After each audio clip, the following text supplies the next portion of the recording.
You can tell a lot about a man by the machine he listens to. The joke started at 9:17 on a scorching Thursday morning at Falcon Ridge Air Base, and by noon, nobody was laughing anymore. The heat shimmered above the concrete flight line in wavering sheets, turning distant hangars into mirages. Ground crews moved between maintenance trucks, carrying tablets, toolkits, and steaming cups of coffee, already losing their battle against the August sun. Parked near the center of the ramp sat an aging A-10 Thunderbolt II, its gray fuselage streaked with years of service, its twin engines silent despite 3 hours of diagnostics. Every screen said the aircraft should start. Every technician said the aircraft should start. Yet the Warthog remained motionless beneath the bright American sky. Captain Ryan Cooper stood beside it with his hands on his hips, frustration tightening his jaw. At 32, he was everything the Air Force liked to showcase. Sharp uniform, perfect record, confident voice. Unfortunately, confidence did not make engines turn. Around him, maintainers exchanged uneasy glances while another startup attempt ended with nothing but silence. Then Captain Cooper noticed the old man standing near the perimeter fence. Frank Harrison looked completely out of place. 82 years old, faded work jacket, weathered boots, a small leather tool bag hanging from one shoulder. He stood quietly, studying the aircraft as if it were speaking a language only he understood. Cooper smirked when he saw him. Several crew members noticed too. One chuckled. Another shook his head. The old man looked more like a retired rancher than someone who belonged anywhere near military aviation. Cooper walked toward him, drawing a few curious eyes from the maintenance team. "You seem interested," he called out. Frank turned slowly. His pale blue eyes settled on the captain without urgency. "Just looking," he said. The answer was calm, almost too calm. Cooper laughed and gestured toward the silent aircraft. "Well, since nobody else can get it running, maybe you want to give it a shot." A few technicians laughed immediately. Others joined in. The joke spread through the flight line like dry grass catching a spark. Frank said nothing. He simply looked past Cooper toward the A-10. The laughter continued. "Come on," Cooper added. "Maybe you've got some magic trick from back in the day." The old veteran remained still. Wind pushed lightly across the ramp, carrying the scent of jet fuel and hot concrete. Somewhere in the distance, a transport aircraft climbed into the blue sky. Frank's eyes never left the Warthog. For a moment, the noise around him seemed to fade away. He noticed details nobody else appeared to notice. The angle of a panel, a faint vibration along a housing bracket, tiny clues hidden beneath layers of modern diagnostics. The crew interpreted his silence as uncertainty. They were wrong. Frank finally adjusted the strap of his worn leather bag and began walking toward the aircraft. Not quickly, not dramatically, just a slow, deliberate walk that somehow caused several people to stop talking. Captain Cooper folded his arms, amused by the performance. The old man reached the nose of the A-10 and rested one weathered hand against the metal skin. The aircraft remained silent, but something in Frank Harrison's expression suggested he had already heard an answer. Frank Harrison crouched slightly, hands brushing against the worn leather of his tool bag as he circled the A-10, eyes scanning every bolt, panel, and latch with the precision of decades spent in hangars half a world away. The hum of the base persisted, engines of transport aircraft in the distance, tires crunching gravel, the occasional bark of a command from a ground crew, but to Frank, it all faded to background noise. Lieutenant Sarah Miller, observing from the edge of the ramp, noticed the shift immediately. The calm in the old man was unsettling, as if he could hear the language of metal and hydraulics in a way the younger pilots never could. Captain Cooper, noticing Frank moving with deliberate care, raised an eyebrow and muttered to the nearest crewman, "Watch this old-timer fail." He did not expect the silence that followed. Frank's pale blue eyes focused on a small access panel beneath the starboard engine housing, nearly invisible to anyone not trained to see the subtle misalignments, the slight warping from years of heat cycles and metal fatigue. He reached for his pouch, producing a worn torque wrench and a set of simple hand tools, each one polished by years of use and personal adjustments, relics from aircraft he had kept alive under far more demanding conditions than any modern simulator could replicate. His fingers moved with a surety that betrayed no hesitation, no uncertainty, yet each motion seemed measured, respectful of the machinery. as though coaxing the aircraft to awaken rather than forcing it. The young crew watched, some shifting uncomfortably, some smirking at first, unable to reconcile their skepticism with the elegance of his actions. Frank checked fuel lines, ignition contacts, hydraulic pressure valves, not because the instruments indicated failure, but because he trusted what he felt beneath his hands, and through his experience, a kind of mechanical intuition honed over decades of airframes that were far less forgiving than the A-10. The sun glinted off the canopy, reflections flickering across Frank's weathered face as his eyes traced the path of a circuit, the alignment of a panel, and the tension of a spring hidden under the cowling. Lieutenant Miller's phone was half raised, ready to call Colonel Sanders.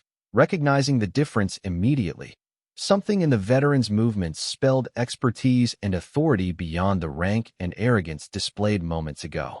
Frank spoke softly, almost to himself. "She has a heartbeat." And his hands continued the precise work, connecting, adjusting, and confirming without a sound that would startle the most sensitive instrument. The captain's amusement began to fade as the seconds stretched into a tense watchfulness, the crew quieting around him, sensing the gravity of a skill that belonged to another era but spoke clearly in the present. A thin wisp of wind carried the scent of fuel, metal polish, and hot tarmac, mingling with the distant echo of jet turbines, as Frank made the final adjustments, applied torque in a careful sequence, and stood back for a heartbeat, hands resting lightly on the A-10's fuselage.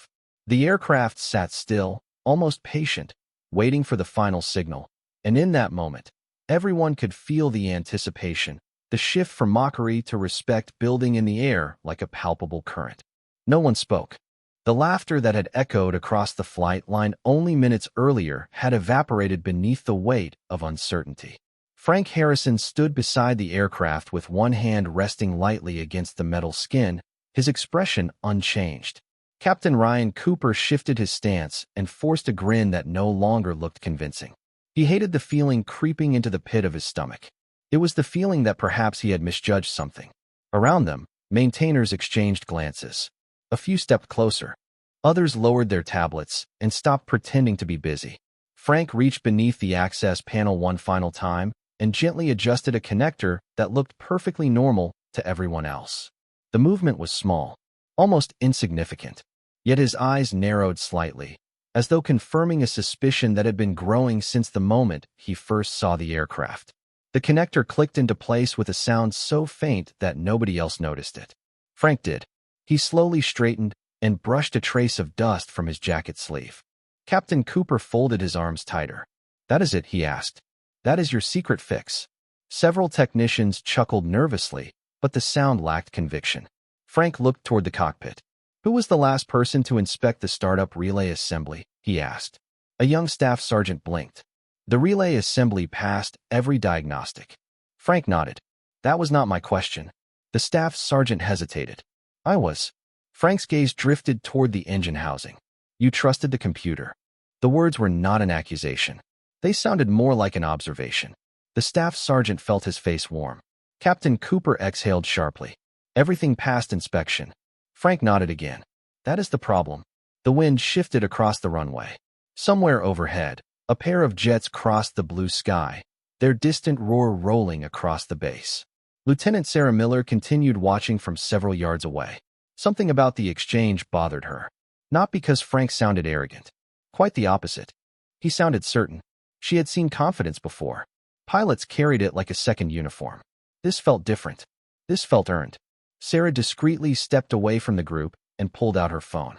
She opened a contact she rarely used. Colonel John Sanders. Her thumb hovered for a moment before pressing call.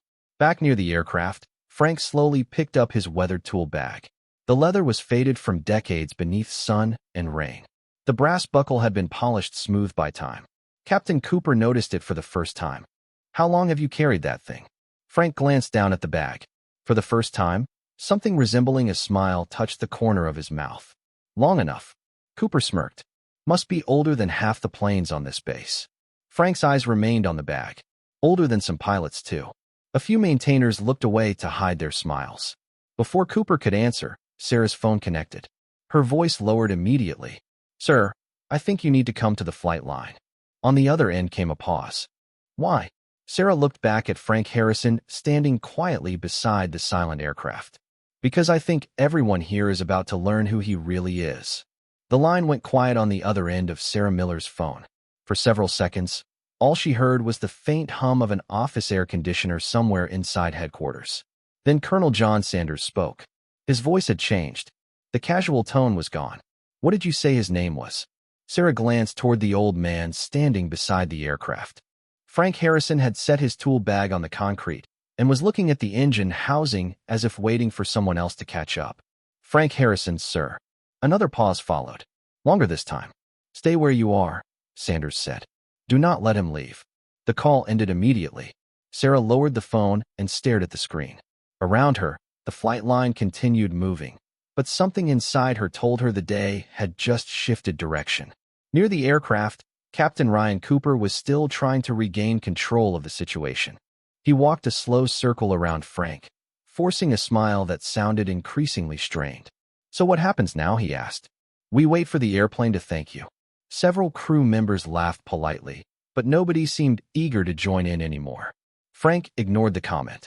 His attention remained fixed on the engine nacelle. The sunlight reflected from the gray metal across his weathered face. Then he reached down and picked up his old leather bag. The movement caused the top flap to swing open briefly. One of the younger maintainers noticed something inside. Not tools. Photographs. Old photographs. Faded edges. Black and white images. Aircraft lined up on dusty runways. Young men standing beside them.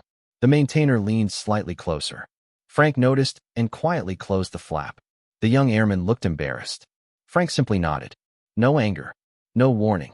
Just understanding. A gust of warm wind swept across the ramp. The smell of fuel drifted through the air. Somewhere beyond the hangars, a cargo aircraft began taxiing toward the runway. The familiar sound triggered something deep inside Frank's memory. His fingers rested against the leather strap. For a brief moment, the bright afternoon around him seemed to dissolve. The heat became heavier. The air became thicker. Different. He remembered standing beside another aircraft decades earlier. Different runway. Different generation. Same silence before an engine came alive. Young faces had surrounded him back then. Nervous pilots. Crew chiefs barely old enough to shave. They had looked to him for answers. Not because of rank. Because experience had a language all its own. The memory lingered for only a heartbeat before fading away. Back in the present, Captain Cooper checked his watch and shook his head. Enough of this. He turned toward the nearest crew chief. Prepare another diagnostic run. Before anyone could move, a black government SUV appeared at the far end of the flight line. Then another. Several heads turned. The vehicles moved faster than normal base traffic. Sarah felt her pulse quicken. Captain Cooper noticed them too. His expression tightened. The SUVs rolled toward the aircraft and came to a stop less than 50 feet away. Doors opened immediately. Uniformed personnel stepped out first. Then a tall figure emerged from the second vehicle. Colonel John Sanders. He did not look at the aircraft. He did not look at Captain Cooper. The moment his boots touched the pavement, his eyes locked onto Frank Harrison. Frank Harrison did not move until Colonel John Sanders reached the edge of the flight line. The moment the four-star officer's boots hit the concrete, the air seemed heavier, the sun warmer, yet somehow more distant. The colonel's eyes were fixed on Frank, scanning the veteran's posture, the leather tool bag, the subtle way his hands hovered near the engine housing. Captain Ryan Cooper stepped aside, unease flickering across his face, as the colonel approached with long, deliberate strides. The crew fell silent, the usual chatter replaced by the hum of anticipation and the occasional click of a camera lens from a distant media team observing the flight line. Frank looked up briefly, acknowledging Sanders with a slow nod, the hint of a smile barely visible at the corner of his mouth. Colonel Sanders stopped a few feet away, scanning the aircraft, then returning his gaze to the veteran. Frank, he said, his voice steady but carrying weight. I have been waiting a long time to see you on this line again. The words carried decades of history, unspoken but felt by everyone present. Frank's attention returned to the A-10, checking a pressure gauge and running his fingers lightly along a hydraulic panel, sensing the subtlest misalignment. Captain Cooper watched, tension coiling in his chest. Sanders' presence alone seemed to magnify Frank's calm, his precision, the rhythm of his motions. Lieutenant Sarah Miller stood nearby, feeling a shiver of awe as she realized the full impact of what she was witnessing. Decades of knowledge condensed into a series of quiet, deliberate gestures. The colonel's expression remained unreadable, but his eyes softened as they lingered on Frank's hands. "Do not hurry," Sanders said quietly, more to the air than anyone else.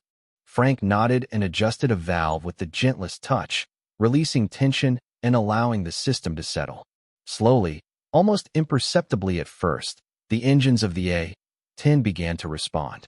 A soft rumble started deep in the twin engines, a vibration that traveled through the tarmac, felt more than heard. Crew members stiffened, glances darting between Frank and the aircraft. Cooper's smirk faltered. The rumble grew, controlled and steady, rising to a roar that filled the space above the flight line, bouncing off hangars and maintenance buildings. The A-10 shuddered slightly as power circulated through its systems, lights blinking on instrument panels as if woken from a deep sleep. The smell of fuel and hot metal mingled with the warm breeze, creating a tangible sense of presence. Frank stood with quiet authority, hands steady, eyes calm. Colonel Sanders stepped closer, observing with approval, a faint, knowing smile breaking the usual stoicism of his face. Lieutenant Miller lowered her phone, realizing the moment had arrived that would define the rest of the day, that would be recounted in stories of competence and respect.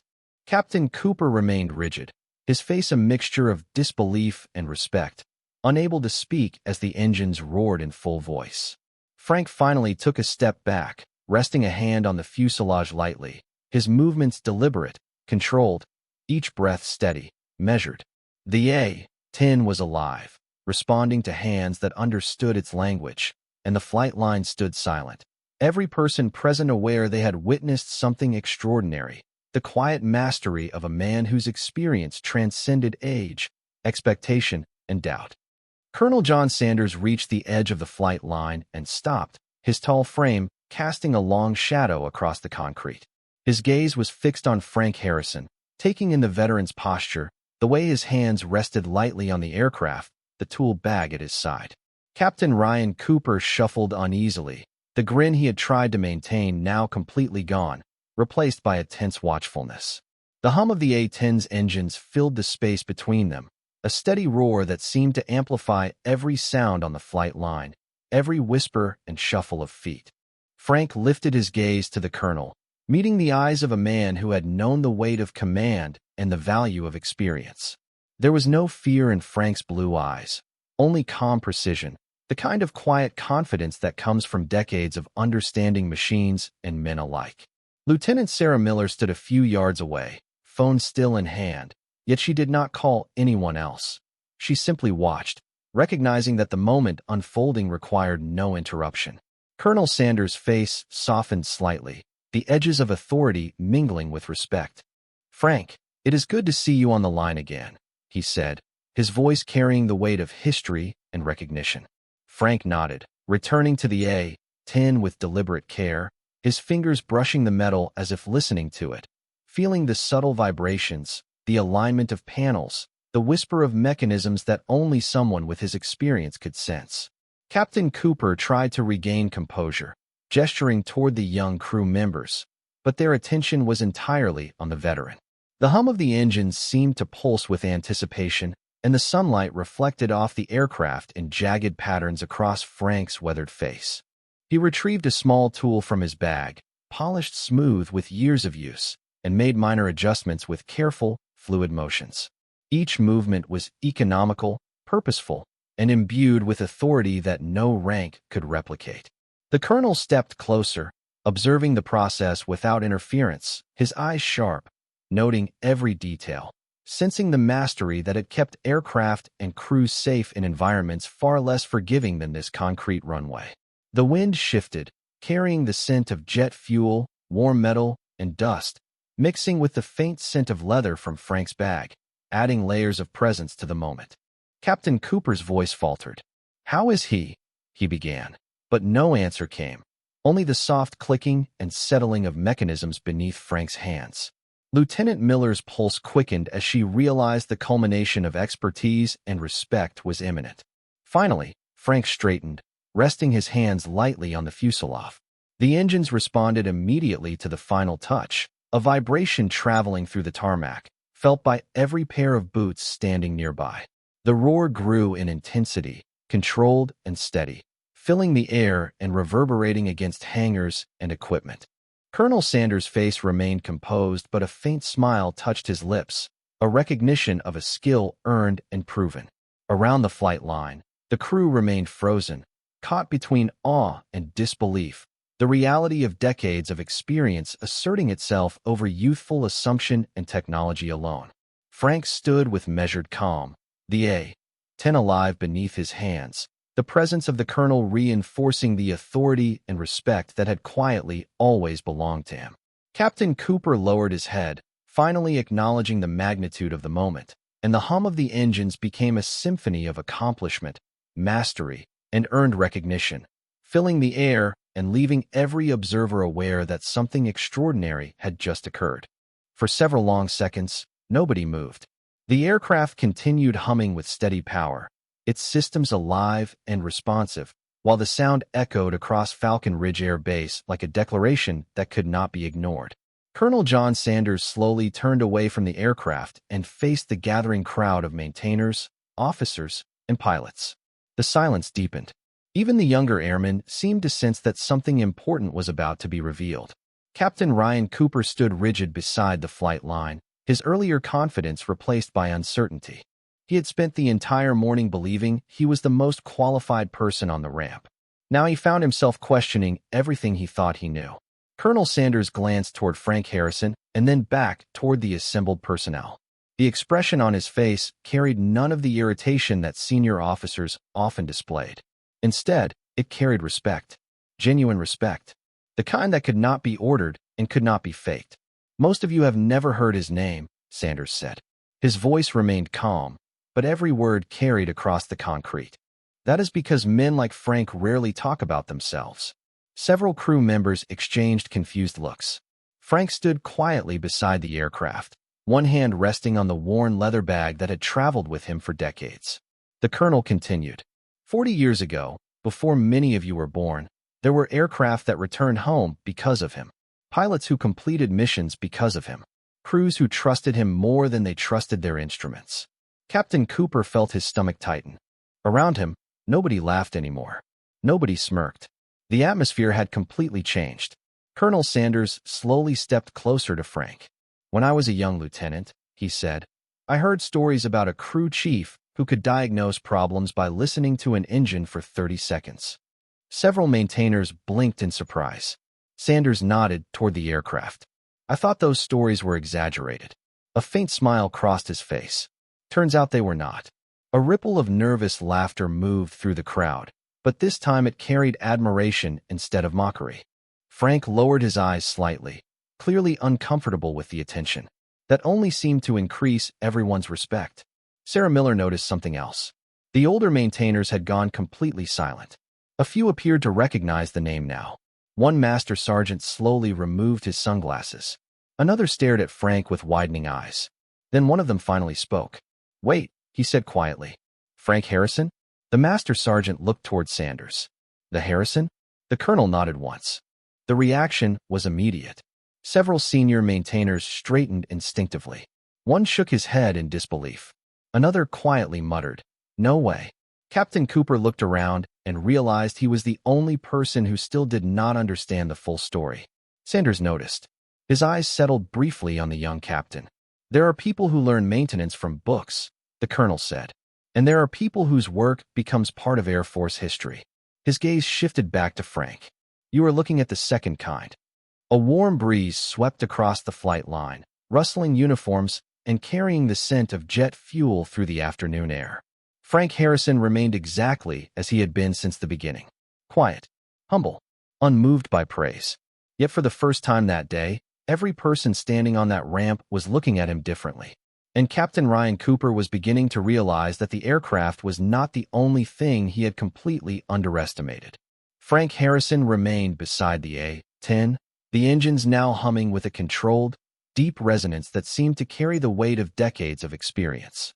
Colonel John Sanders stepped closer, his tall frame imposing yet respectful, his eyes never leaving the veteran, as if measuring the exact measure of skill, precision, and history contained in every subtle movement. Captain Ryan Cooper stood rigid, hands clenched at his sides, his mind racing to reconcile the quiet authority of the man before him with the youthful certainty he had carried that morning. The crew maintained a cautious distance, sensing the significance of the moment and the profound impact of experience on machines and men alike. Frank adjusted a final gauge with a light touch, listening for the familiar vibration that told him the system was balanced and responsive. The hum of the engines reverberated across the flight line, mingling with the scent of hot metal and jet fuel, creating a tangible sense of accomplishment. Colonel Sanders nodded subtly, his eyes reflecting recognition and appreciation, not just for the aircraft now responding perfectly, but for the decades of knowledge, patience, and skill embodied in Frank Harrison. Sarah Miller remained at the edge of the line, observing closely, realizing that the quiet mastery before her was a rare lesson in respect earned through experience rather than rank or title. Captain Cooper swallowed hard, realizing that the day had shifted irrevocably, that the arrogance of youth and technology alone had been humbled by a veteran whose touch and intuition had brought life to machinery that had defied all other attempts. Frank straightened, his hands resting lightly on the fuselage, surveying the ramp with calm authority, acknowledging the colonel with a subtle nod. The surrounding crew, once skeptical, now watched with admiration, some whispering quietly to one another, recognizing the skill, patience, and wisdom that had brought the aircraft to life. The afternoon sun glinted off the aircraft's surface, casting long shadows and highlighting every detail, every worn edge of panels, every line of the fuselage, reflecting a history of service and mastery. Colonel Sanders placed a hand briefly on Frank's shoulder, a silent acknowledgment that spoke volumes beyond words, a transfer of respect, authority, and recognition that bridged generations. Captain Cooper remained frozen, absorbing the lesson without a word, the roar of the engines now a testament to mastery, legacy, and earned recognition. The wind shifted, carrying the combined scent of leather, hot metal, and jet fuel, while the quiet hum of the engines settled into a steady, commanding presence. The entire flight line stood in shared acknowledgment of a moment that transcended hierarchy, age, and expectation, a quiet celebration of precision, patience, and the rare gift of a veteran whose experience could animate even the most stubborn machines. Frank Harrison remained calm, understated, yet undeniably commanding, a living reminder that true mastery is recognized not by chatter, but by results, presence, and the respect it quietly commands. The roar of the A-10 engines filled the entire flight line, yet Frank Harrison stood calm, his hands resting lightly on the aircraft, as though feeling its heartbeat beneath his fingertips. Colonel John Sanders lingered nearby, observing with quiet authority, his presence reinforcing the respect that had already spread through every person on the ramp. Captain Ryan Cooper remained frozen, arms stiff at his sides, realizing the weight of everything he had misjudged. Lieutenant Sarah Miller glanced around, seeing maintainers and crew members still holding their breaths, some exchanging astonished glances, others silently nodding in recognition of the veteran's unmatched expertise. Frank's eyes traced the lines of the fuselage one last time, noting subtle shifts, slight vibrations, and the perfect synchronization of the engines responding precisely to his touch. The afternoon sun glinted off the aircraft, highlighting every scratch, dent, and polished edge accumulated over decades of service. Colonel Sanders stepped closer and placed a hand on Frank's shoulder in a gesture of acknowledgment, his eyes reflecting decades of understanding and respect for skill earned, not demanded. The younger crew and officers began to relax slightly, whispers of admiration threading through the flight line as they observed the quiet authority and mastery displayed before them. Captain Cooper finally exhaled, a slow, reluctant acknowledgment of the depth of experience standing beside the aircraft, the man who had commanded not with rank alone, but with decades of skill, judgment, and understanding. Frank lowered his hands and allowed himself a subtle nod toward the colonel, a simple gesture that conveyed the quiet bond of recognition without a word spoken. The hum of the engines continued, a deep, measured rhythm that seemed to mark the culmination of expertise, patience, and respect, resonating across the concrete and into the minds of all who had watched. Sarah Miller adjusted her stance, realizing that this was more than a lesson in mechanics. It was a lesson in humility, in patience, and in the power of knowledge earned over a lifetime. Captain Cooper finally looked down at his boots, the smirk replaced by a newfound seriousness, the earlier arrogance tempered by the undeniable display of mastery before him. Frank stepped back, allowing the engines to continue their steady growl, and the entire flight line felt the shift, the unspoken acknowledgment that the day had changed forever, that a veteran's quiet command had asserted itself in the most undeniable way. Colonel Sanders gave a final glance around, ensuring that everyone present understood the moment, then nodded once more at Frank. The veteran's presence, calm and resolute, had commanded attention without raising his voice, proving that experience and dedication carried a weight heavier than any rank or technology. As the wind swept across the runway, carrying the scent of hot metal, fuel, and the afternoon heat, every observer felt it. A shared understanding of respect, skill, and the quiet power of a man who had mastered not just machines, but the art of patience and authority. Frank Harrison stood silently beside the A-10, a living testament to decades of mastery. And for the first time that day, every eye on the flight line recognized the truth. Some lessons could only be taught by time, skill, and the quiet dignity of those who had lived it.